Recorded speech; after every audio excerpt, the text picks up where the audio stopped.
Why, hello there! I made it back from London, and I also made it to London. And the only thing I came away with is a cold, so if I sound a little bizarre, that's why. Okay. I'm gonna try to do this actually all in one take, which is a little bit different from what I usually do, because I usually end up having to not know what I'm saying, or pause, or put on more lipstick, which... it'll be okay. This is a list of the stuff we did. Those are scribbles. So, I'm going to tell you all everything, and then I'm going to elaborate on some of my favorites. I'm going to read. Trafalgar Square, London Zoo, London Eye, Changing of the Guard at Buckingham Palace, Westminster Abbey, the Monument, British War Museum, Piccadilly Circus, Globe Theatre, Tower Bridge, Tower of London, and then some other stuff that I will elaborate on in a moment. So, okay, it was all wonderful. If you've been staying current with me or with the vlog, you know that London is the place I've always wanted to go. And I got to. And it was excellent. I got to see and do all this stuff that I've seen pictures of, or I've watched in movies, and I've been like, I want to go there. And I went there. So, favorites. Favorite things. Okay, that's kind of hard. That's really hard. I have two. I have three. Okay, three favorite things. Favorite thing number one. Buckingham Palace. I love royalty. And I have no concrete reason to love royalty, but I do. It's just, it's funny because when I was little, I never wanted to be a princess. I wanted to be a vet and a cat. But now I would love to be a figurehead. So being at Buckingham Palace, the setting for all of this major stuff that has happened with the royal family was wonderful. I mean, I can just think of things in my lifetime that I remember seeing on TV or online happening there. Things like when William and Kate got married, the processional there, and then they had their first kiss as a married couple for the public. Yes, I woke up to watch the wedding.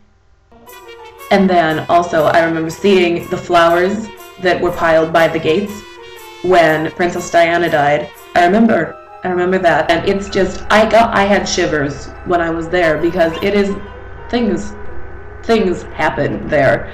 Favorite thing, two, the Globe Theatre. It's not Shakespeare's actual, wow, stop shaking. Okay, we're good now.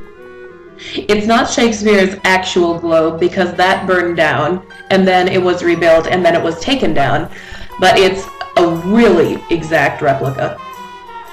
And they have the open air roof and the same seating, and they even made the walls with the same material that the original was made out of. And that was great. That was great to be there. I didn't get to see a show because they don't have them until the summer because there is no ceiling. But it was wonderful to be there, and I also bought things at the gift shop. I bought a shirt, the Macbeth shirt. I'll show it to you. And favorite thing number three was the Tower of London. That is probably one of my favorite places that I have ever been to, because that's another thing that I have been intrigued by for years and years and years. I remember being in probably 5th or 6th grade, and checking out all these books from the library about just Henry VIII and medieval England and all the stuff surrounding that time period.